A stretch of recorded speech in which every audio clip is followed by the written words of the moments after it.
of shirts with the vamps of shoes. You can see the eyes right here. In later sculpture, the contortion of her female figurines or the transformation of their bodies is more frank, like you see in speechless. Sorry, I'm speechless.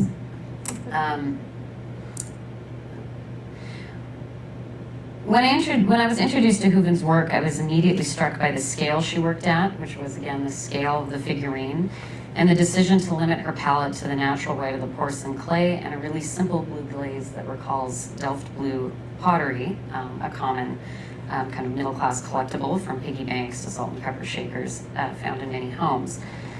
This small scale recalls otherwise benign housewares and collectibles, and at first glance, her anthropomorphic characters cavorting on top of gloves and shoes and pies seem like adorable vignettes from a fairy tale. But to address Hooven's work is to address how she has deftly deployed porcelain as her material of choice in capturing not just entertaining anthropomorphic figures, but affect in her handling of clay.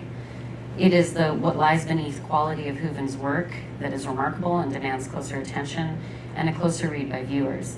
What lies beneath the seemingly benign and happy veneer of the home and the family, what lies beneath the relationship between parent and child, what lies beneath those things dismissed as insignificant or ornamental. Unlike Hooven, Chris Animan's work doesn't vibrate with the same kind of tension, but rather plays coyly with the idea of the ornamental.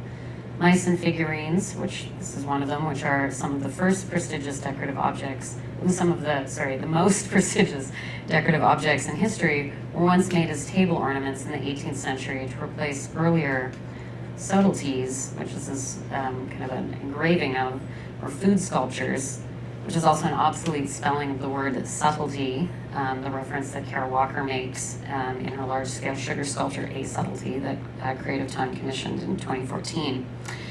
These were made to look like animals and donned the center of banqueting tables. And this is a sort of a more open shot of the installation of the museum for Forbidden Fruit. Antman layers references to the banquet by sculpting a banquet scene set with figures reminiscent of the era, but much more risque, that at the same time the table ornaments meant to accompany the meal. The garments worn by Antman's women had even smaller scenes ornamenting their corsets. But rather than simply redepicting the opulence of the time, an opulence that I think we could make point to continuing in the lives of our contemporary billionaires, Antman uses these scenes as opportunities for women to reclaim their agency as anything but ornaments. Instead, they crawl on the table and throw saucy stares at their dinner guests, acting out scenes of debauchery rather than being mere decoration of the event, or for that matter, entertainment for the male guests. These women are indulging in their appetites, so to speak, including devouring the bonbons and sugared fruits that might spoil a restrictive diet. What is compelling about Annan's figures is that they are in charge of their sexuality, either acting boldly or utterly bored with their male counterparts, in a depiction of women owning their own attention and placing or not placing it wherever they see fit. The trope of the porcelain female dresser figurine was made more popular in popular culture by Dalton and Company Pottery of Lambeth, England, which has become prominent in the pieces of practices by artists like Sherry Boyle, Jessica Stoller, and Jessica Harrison. All artists, I would argue, whose work has easily entered the art world. Sherry Boyle was represented by Canada, represented Canada at the Venice Biennale in 2013.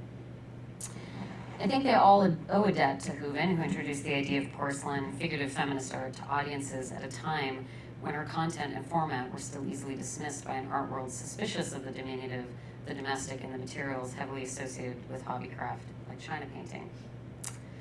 So this is Sherry Boyle's work. She rose to prominence for her use of that kind of Dalton-esque porcelain figure as a format for addressing childhood, power, gender, and sexuality. She uses a very fantastical approach, similar to Hooven's, but a much more kind of delicate kind of fussiness. This is porcelain dipped lace. Moving away from her initially, and then again starts to move away from these more initially explicit relationships with the Dalton ladies to a much more idiosyncratic style in her later work that finds in porcelain, I think, the same kind of expressive materiality for psychological effect that Hooven does.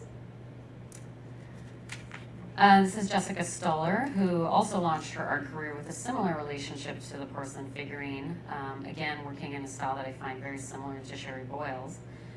Porcelain, Stoller says, has had a long history of being coveted and exoticized in Imperial Europe, prized for its beauty and used to signify class and taste. As patriarchy derailed women's primordial power, she goes on to say, women's bodies have been highly fetishized and simplified for mass consumption, not to mention being physically compared to porcelain, an unrealistic standard of perfection, homogeneity, and whiteness.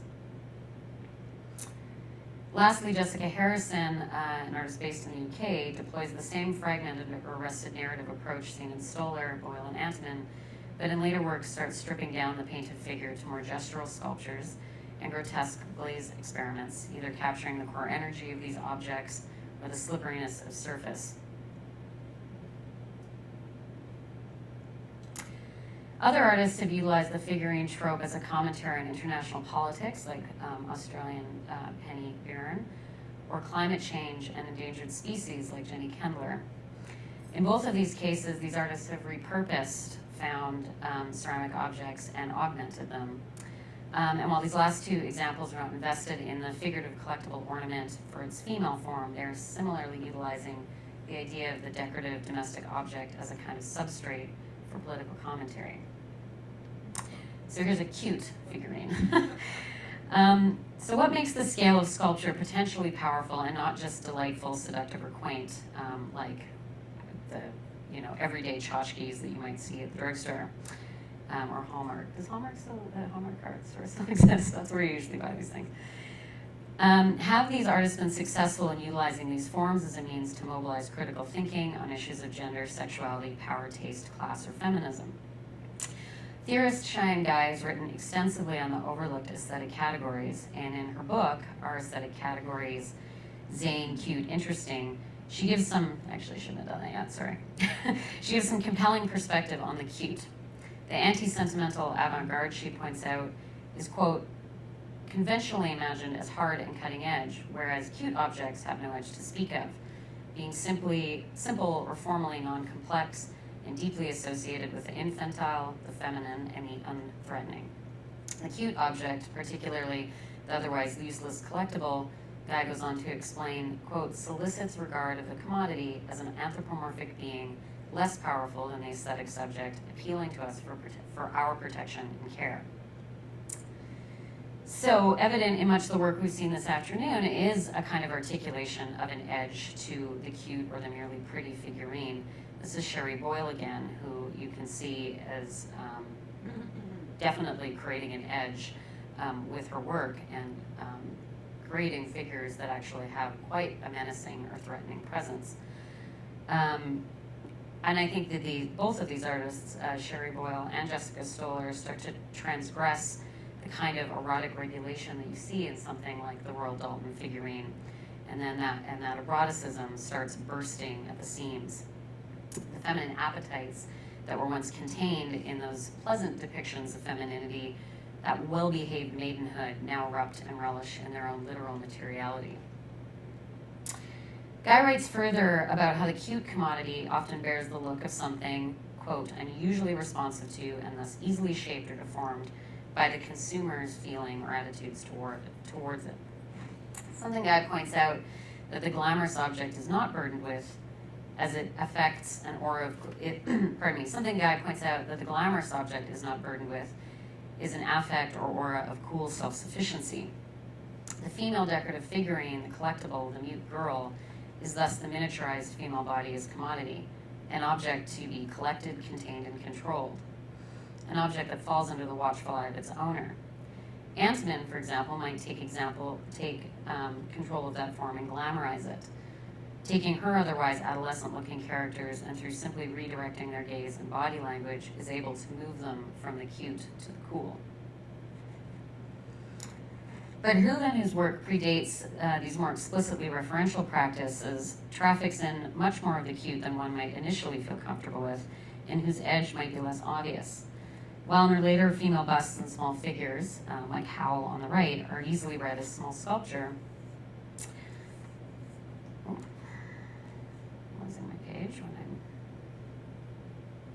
with Hooven at this point in her career is pushing clay in its raw form to capture the same raw nature of the unconscious. Her earlier work feels, perhaps at first blush, more precious.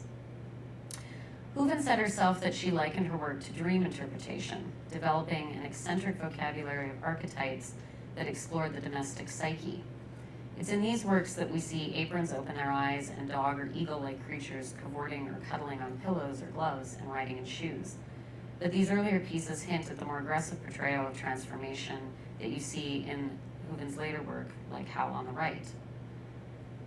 The journey, for example, is a common theme in her shoe sculptures and signifies constant transformation or the state of always being in motion, whereas fairy tales, a theme that seems to run throughout all of Hooven's work, are stories that illuminate the transformations that children undergo in the transition from child to adult. And this is Security Pillow.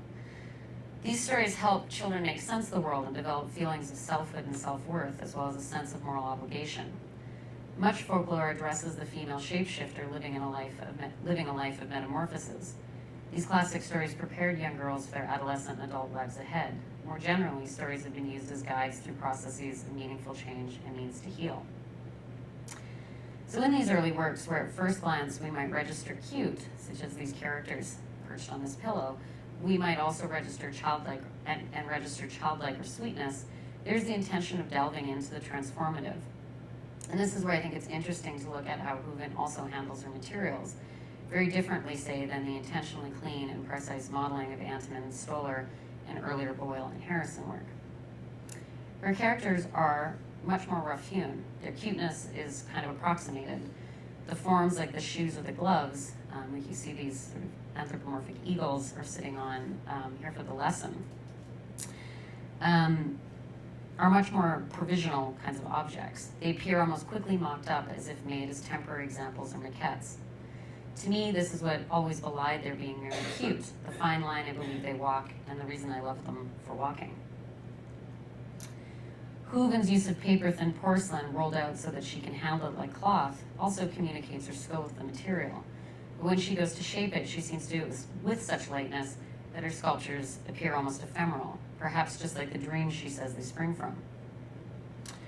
While one might argue that cute itself is something temporary, a sign of youth, and thus the kind of transitory stage the collectible might want to arrest and commodify, Hooven manages to invest in her sculpture just enough oddity or even ugliness to undo the lasting impression that these objects are only pleasant. Or perhaps she manages something more complicated. She does deliver the cute, but makes it so that the cute is not something managed or contained, as you can see with this gentleman here reading the newspaper.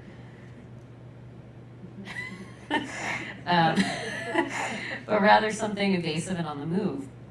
That the feelings of contentment in some of these scenes are fleeting, and for that reason are all the more valuable. In closing, I want to touch on power and the edible. Earlier, I referenced Kara Walker's A Subtlety, a powerful work of art that enlarged the subtleties that I mentioned earlier, the artistic desserts that doubled as a centerpiece of 15th century banquets. Walker's sculpture enlarges that object to an imposing scale, turning the dessert, that is something consumed for pleasure, into a regal sphinx-like woman that represents and honors the slaves that drove the sugar industry. At this scale, this woman can no longer be consumed, literally as an edible object, or figuratively, her labor, her body, are finally no longer subject to the same kind of depletion. Her image, however, becomes that which is consumed, as the social media circus around the piece will later reveal. Both Chris Anneman and Jessica Stoller claim an interest in power dynamics through their invoking food and porcelain, and this is like a subtlety, like a sugar sculpture for a table. Stoller talks about examining colonialism's tie to sugar and porcelain, while Antonin's figures dine on the very bonbons that in the 18th century were a product of the expanded sugar plantations throughout the Caribbean. This increased sugar production brought the availability of sugar down to the middle classes in Europe, who up until the 17th century had never heard of, let alone tasted, this highly expensive good. With slavery lowering the cost of sugar production, sugar consumption increased 2,000% in the 1700s, with middle-class shoppers seeking out the ingredient the way people today seek out status symbols like handbags or cars. An ability to purchase sugar was an act of competitive consumption and thus a display of incremental wealth and power. Both Anneman and Stoller's very white characters become interesting in this regard, as Anneman's indulge excessively in sweets at their banquet, blatantly flouting their rise in status and their wasteful consumption of goods that cost human lives to produce. Stoller, on the other hand, buries her white female busts in eclairs and ice cream cones, her figures nearly melding with the foods that encase them. Consuming something is an act of laying waste, depletion. The consumer has power over the consumed. The edible is thus objectified. It is without agency. Stoller's figures become the cakes, the bonbons, the sugar that colonists literally consumed other human bodies through their enslaved labor to produce, a product that has since proven to be deadly to our health. Perhaps Stoller's making a you are what you eat argument, at once showing the white woman's body as a product for consumption, but also a body that had been complicit in its own objectivity through its proximity to colonial power. Anneman's figures are more troubling, as they seem to celebrate their newfound power, frolicking amongst their sweets in an unabashedly decadent celebration. But knowing what we know today about white sugar, its toxic relationship to obesity, cancer, and diabetes, there's also a kind of omen in the midst. Sugar will turn out to be more harmful than it was helpful, a desire that was not worth the outsized costs. Tied as these banquet scenes are to specific economic class and outsized luxury, can we read into Anneman's work a sly acknowledgement that behind such opulence lies greed, degradation, and death, that the luxury one might take such pride in achieving is ultimately poison. Hooven has comparatively few foods in her work, but she has a lot of pies. One piece stands out. This is Who Am I? Seated on a slice of pie is a mermaid, an open book flung over her face, making it impossible for her to see, or for us to see her features. This blinding shows up in much of the work we've looked at today. There's A Face Swallowed by a Snake by Sherry Boyle, and another piece by Jessica Stoller where the woman is covered in a shroud. This blinding shows up, as I said, in much of the work we've looked at today, as though the argument is being made that the ornamental is capable of blinding both the onlooker to the true identity of the objectified and the objectified to their own subjectivity. Who Am I has been blinded by someone else's words, protected from her gaze, but also unidentifiable by the text that is in the way. Her relationship to the pie is even more intriguing, suggesting, much like Anneman and Stoller, that there's a fine line between eating and being eaten. The mermaid perches on that slice, perhaps between the two, not emboldened like Anneman's women, nor completely prone for consumption like Stoller's. Not knowing who she is, the mermaid isn't sure if she's in power or not, the consumer or the consumed. But perhaps she's wise enough to stay put in the liminal, knowing deep down instead that either would be a choice rife with complications. Okay, thank you.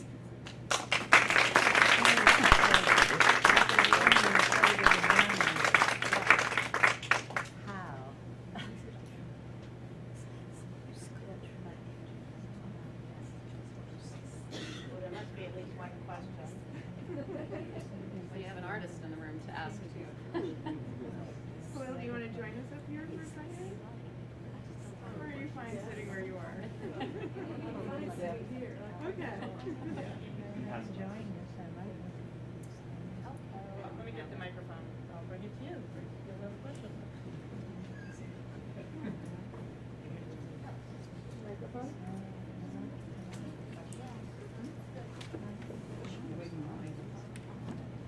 Well, yeah, maybe, so that everyone can hear your questions. Yeah.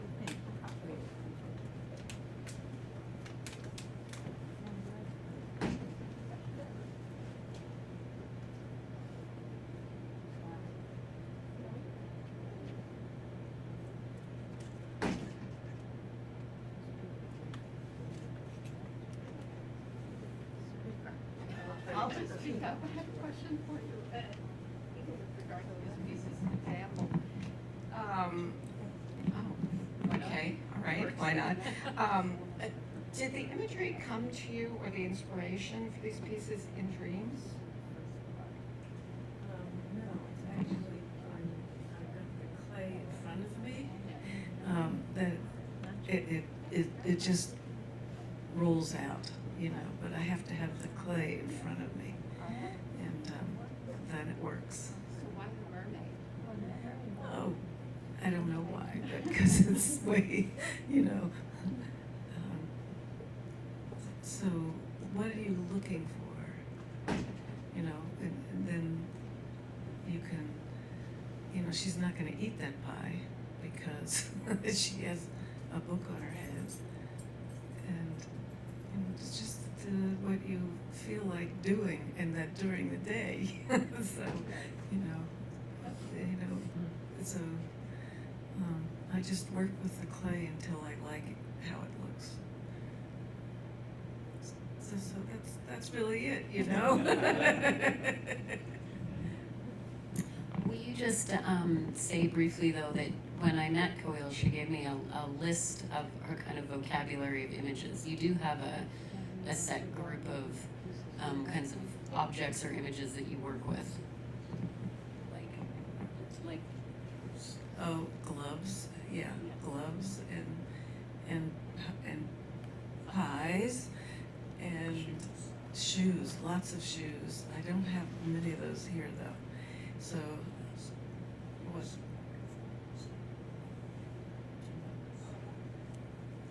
Oh, that's old. The teapots are old. They were the start.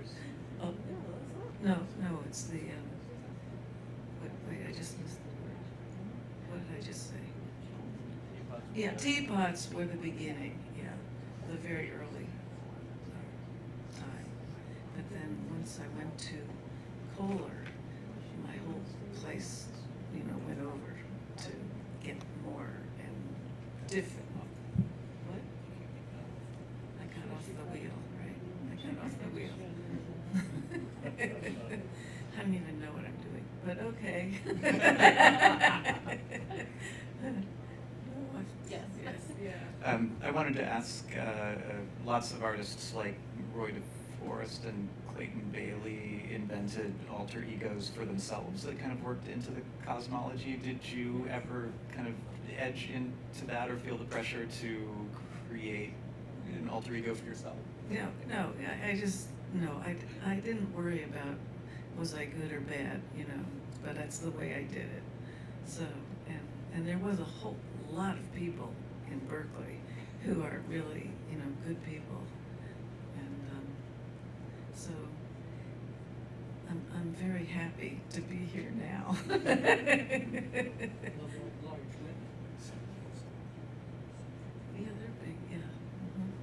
women at the beginning of the slideshow. The large. I want to eat this.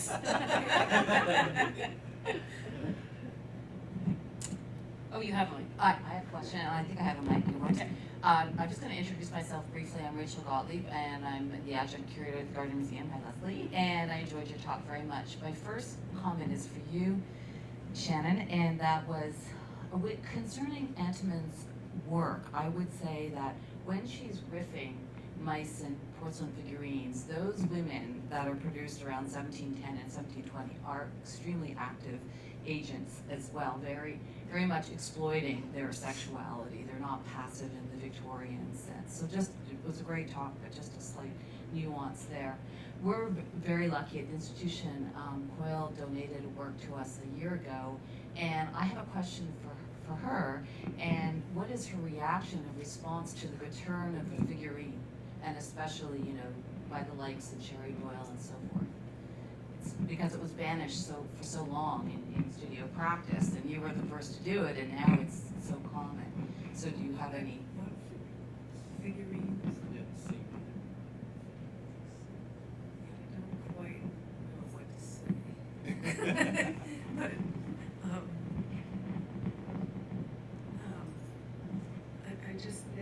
but I have loved my clay, and this clay, the white clay, and it's just, it's what I want to do, the way I want to do it, If you use blue, because the only thing blue, this kind of blue, you can make it just look very dark, when you can also make it very light, and, This will help you. will it?